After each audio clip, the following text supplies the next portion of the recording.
Okay, we're going to continue in our study, What's in a Name, a study about God. We've been covering the attributes of God in the past several classes. If you joined us before the Christmas break, we talked at length about how God is slow to anger. We're going to continue in the same vein today. Today's class is entitled Faithful Love. The verse that we've been looking at for this class comes to us from Exodus 34. If you joined us before, this is the verse where Moses asked God who he is and to show his glory to him, or show his presence to him, so Moses can better understand who God is. And this is the response he gets from him. The Lord, the compassionate and gracious God, slow to anger, abounding in love and faithfulness, maintaining love to thousands, and forgiving wickedness, rebellion, and sin. Yet he does not leave the guilty unpunished. He punishes the children and their children for the sin of their parents to the third and fourth generation. When I was in ninth grade, I had an English teacher named Miss Latham. And like most ninth graders, we had to read the state's or the school district's criteria for reading. One of the books we had to read was To Kill a Mockingbird.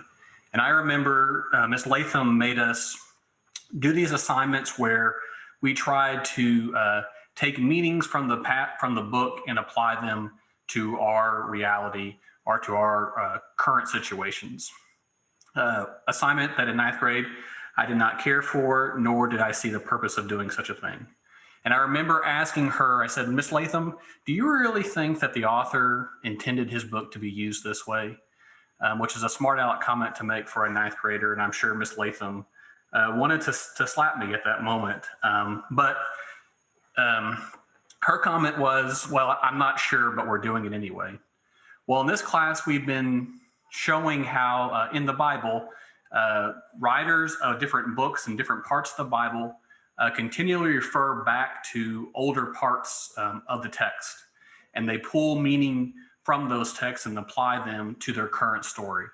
Harper Lee may not have intentionally said things in his books that apply to our current situation, but the way the biblical authors use older parts of the biblical scriptures is extremely intentional. I remember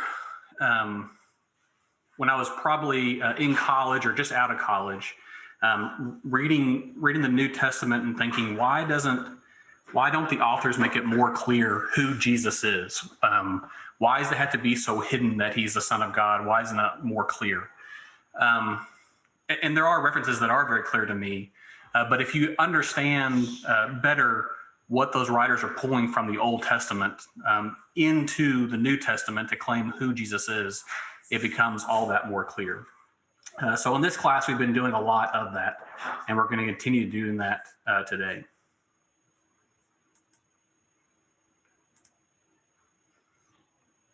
So last several weeks, we talked about slow to anger. Today, we're going to talk about the characteristic abounding in love.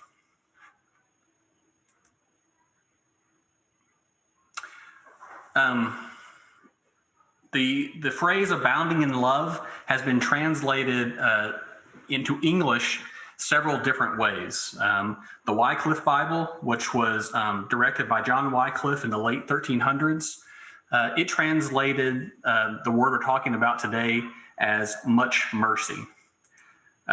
David Allen shared this graphic, several years ago in a class he was teaching, talking about different translations of the Bible and how some translations aim to be word for word on one side of the scale, and on the other side of the scale, you have the scripture, the translation being more of a paraphrase, where the paraphrase is the message as an example, and an example of word for word would be the American Standard Bible.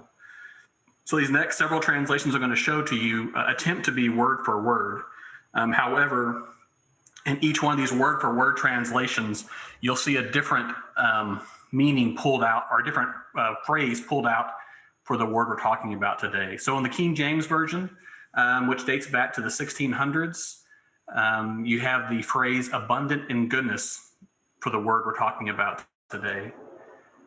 In the American Standard Version, you have a completely new word, actually a word that otherwise wouldn't exist, abundant in loving kindness, where you take two words and push them together to make one, loving kindness.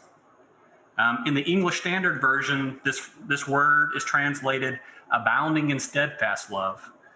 Again, a word that steadfast is not a word that we commonly use, or at least I don't commonly use in my vocabulary day to day, but that's the translation we have here, abounding in steadfast love.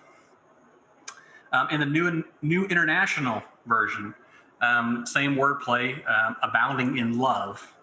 And then finally, a translation I look at every once in a while, the Lexham Bible, abounding with loyal love. So what's going on here? There are some words that are extremely hard to take from the Hebrew and bring them into the English. And that's because there is not a one-for-one corollary from English into the Hebrew for the word we're going to be talking about today, and that's hesed. And it's a hard H sound. Sometimes you see it written down, instead of being H-E-S-E-D, you'll add a K to the front to force us English speakers to say the hard H sound, hesed. But it's nice when you have so many translations of that word into English, because it lets you know the complexity of that word. So taking all those different translations and putting them together, we have a sense that this word means someone who has lots of mercy, goodness, love, and kindness. But there's also this aspect of them being loyal to something. So while you have mercy, goodness, and love and kindness, you're also loyal or steadfast to something or to a cause. And so when we think about hesed, the word that we see is abounding in love in some translations, this word is deeper than just love, it's covenant love. Think about the covenant you make when you're married to your spouse, and the things that you promise to do for your spouse, whether in sickness or in health. You're always going to express these things to your spouse. That's a type of covenant love, or hesed.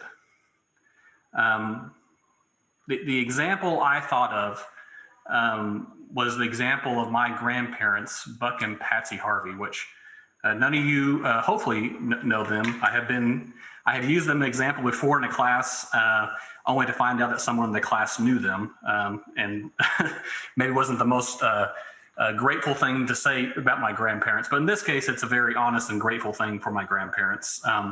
My grandmother had to be put on dialysis when she was in her early 70s.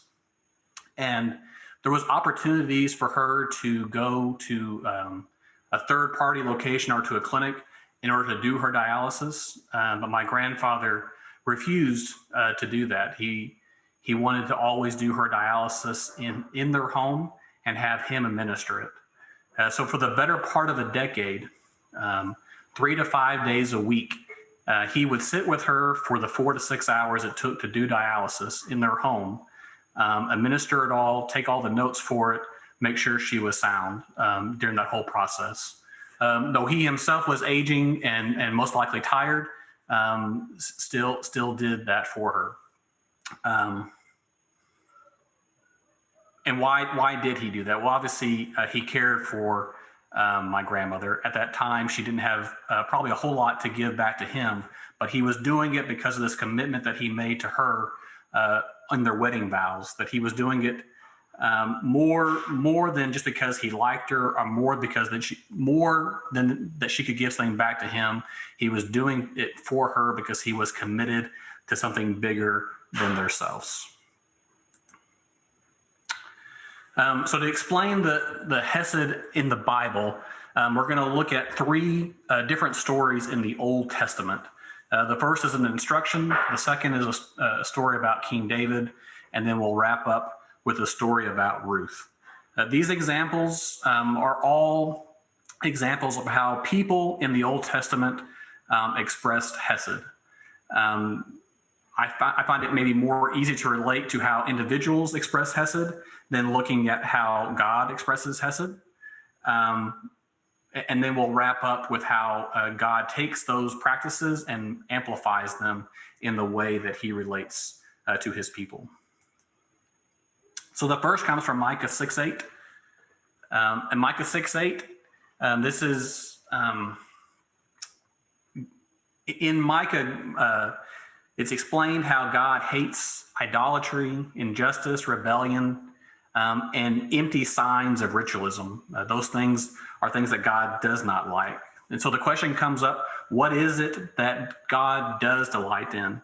And the answer is a phrase that a lot of people have stuck maybe on their bulletin boards, maybe on even bumper stickers. I don't know. It's a catchy phrase. What the Lord requires is that we act justly, that we love mercy, and that we walk humbly with him. And that word mercy is that same word we looked at the beginning of class, hesed. So what God requires of us is to love hesed, or to love abounding love, or to love mercy. And so the obvious question is, what does it look like to love hesed, or to act out a life of hesed in the Old Testament? So to do that, we'll start in 1 Samuel 20. This is the story of David and David's great friend, Jonathan. So end up being unlikely friends, but as the story starts out, they're very likely friends. They're both similar age, growing up in and around the house of the king. However, as time goes on, Saul becomes, for whatever reason, jealous of David. So jealous of David that he wants to kill David. And multiple times, David is threatened by Saul, and multiple times he escapes, or Saul reconsiders. The story in Samuel 20 comes to us as David is trying to convince Jonathan that Saul is really intending on killing him. And so David and Jonathan plan out a scheme where Jonathan will be at dinner with the king, and he will find out the king's intentions, whether he is going to be kind to David or whether he is going to want to kill David, and then he'll report that back to David through a secret message kind of way. But before all that happens, we have this from Jonathan. He says, "But show me unfailing kindness like the Lord's kindness as long as I live, so that I may not be killed. And do not ever cut off your kindness from my family, not even when the Lord has cut off every one of David's enemies from the face of the earth." And so David and Jonathan enter in this covenant where David promises to show him hesed, or kindness, not only during their lives, but after one of their lives expires. So as the story continues, it turns out that, in fact, Saul does want to kill David, and David is alerted to that and flees. And he spends several years of his life in an exile or on the run as an enemy of the state. As time passes by, Jonathan is killed along with his brothers. And as it turns out, Saul himself kills himself, ending his reign as king. And as the heir apparent to the throne, David then becomes king and takes over the duties and the responsibilities and the privileges of the king. And that's where we find out what in fact it does it mean to show loyal love, or hesed. So remember, David had made this promise to his good friend Jonathan that he will always show him loyal love.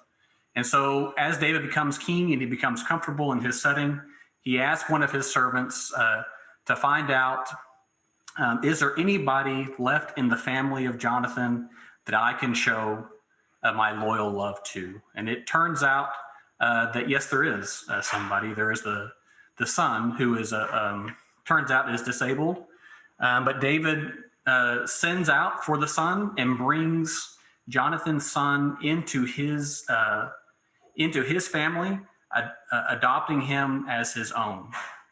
And so the extreme nature of this loyal love is that even though the king prior to David wanted to kill David, David brings somebody in from that king's family and adopts some men to his royal chain, essentially bringing the enemy's son into his camp. The next story is the story of Ruth. Most likely, we all know the story of Ruth. The story starts out that Naomi and her son and her husband Elimelech are thrust out of their homeland because of bad times, and they end up in a foreign country where their sons each marry somebody or a female from this foreign country. As bad things get worse, not only are they forced to live in a foreign country, but Naomi's sons and her husband both die, leaving her not only a widow, but a widow without anybody to care for her. And at this time, Naomi says to her two daughters-in-law, she says, "Go, each of you, and return to your mother's house. May Yahweh show you hesed, or kindness, just as you did with the dead and with me." And so in this case, the response we have back to Naomi from Ruth, it never uses the phrase hesed or kindness, but what it does show us is how we as humans can express hesed to those around us. And so Ruth replies to her, "Do not urge me to leave you or to return from following you.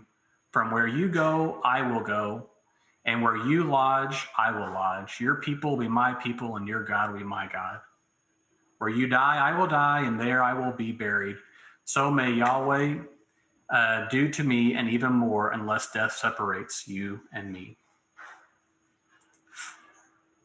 So this is how individuals show hesed, how individual people in the Bible show hesed. They're inspired by God's hesed to them. God's hesed is similar, though just more extreme. Most of the time, this word appears in the Old Testament. It appears in colorful language, like in the Psalms. So in Psalms 103, we have this phrase, "For the heavens are high above the earth, so his loyal love prevails over those who fear him. As far as the east is from the west, so he has removed far from us the guilt of our transgressions." So in this passage, we have this idea that God's love for us reaches from the bottoms of the earth up to the heavens of the earth. So it's vertically large, and horizontally it's as far as the eye can see. So it's extreme in all directions. So what do we know about hesed from reading these passages? Well, three things jump out to me. One, this idea of having this loving kindness, it extends past life. In the story of David and Jonathan, the promises made, and even though one of those individuals died, passed away, they continued with their covenant promise and acted out on it. Number two, it extends past family ties. In the story of Ruth, Ruth was freed in all practical purposes from being tied to Naomi. She was free to go on her own way, but she was committed to her mother-in-law and left her family ties to follow her. And third, it extends past self-interest. So even though it may not have been in the best self-interest for David to bring in the enemy's grandson into his camp, he did so because of this loving kindness he had. Two notes in addition to this. In David's sermon today, he commented on how we often don't give relationships enough time. And I would agree with that. And I think that this class builds on the comment that David made in his sermon this morning. When we enter into this type of loving kindness with our friends or our family, we're committed for life to that. And we keep on trying and we keep on doing things not because the person is good or not because the person is deserving of that, but because, like Micah 6:8 says, it is what God desires from us. On a second note, and David falls in this category too, but I just thinking of it because of Bruce. Bruce, the tenure he had at our church in Northside is pretty unheard of. One, because all life stories change frequently, but two, being at a church, I can only imagine, has got to be very frustrating dealing with the people of that church. And Bruce sticking through that because of his love and commitment to Northside is extremely telling of him. And I guess it's also extremely telling of Northside as a church. And the last thing I'll point out here is that while all these things seem extreme themselves, these are things that individuals did in the Bible. God's Hesed is more extreme than those things. So as you enter the New Testament, as we've done in all these classes, I think the groundwork is laid for how Hesed will look like in the New Testament. And we can tell that, especially just exiting out of the Christmas season, what those promises are. But as we enter the New Testament, I mentioned there's no good English word to translate Hesed. There's also no good Greek word. Actually, there's no good word in any language to translate this very deep, powerful word in the Hebrew language. And so when the first Greek translations of the Old Testament came out, they used the word mercy to translate the Hebrew word Hesed. And you see that picked up in some of the English translations as well. But keep that in mind as we start exploring some of these New Testament passages about the word Hesed. The first one comes to us after Mary is alerted that she is going to be the mother of Jesus, the mother of the Savior. She goes off in song or in passage with these several sentences. My soul exalts the Lord, and my spirit has rejoiced greatly in God, my Savior, because he has looked upon the humble state of his female slave. For behold, from now on, all generations will consider me blessed, because the Mighty One has done great things for me, and holy is his name. And his mercy, or his Hesed, is for generation after generation to all those who fear him. He has done a mighty deed with his arm. He has dispersed the proud in the thoughts of their hearts. He has brought down rulers from their thrones, and he has exalted the lowly. He has filled those who are hungry with good things, and those who are rich he has sent away empty-handed. He has helped Israel, his servant, remembering his mercy, just as he spoke to our fathers, to Abraham, and to his descendants forever. So what Mary does is a great summary of what God has been throughout history, but now she reflects on who God is in her personal life, as she, one of the lowly, has been exalted by God. And the reason she says she has been exalted, why she has been chosen, is because of God's promise, his covenant to his people, that he will do great things through his people for generation after generation.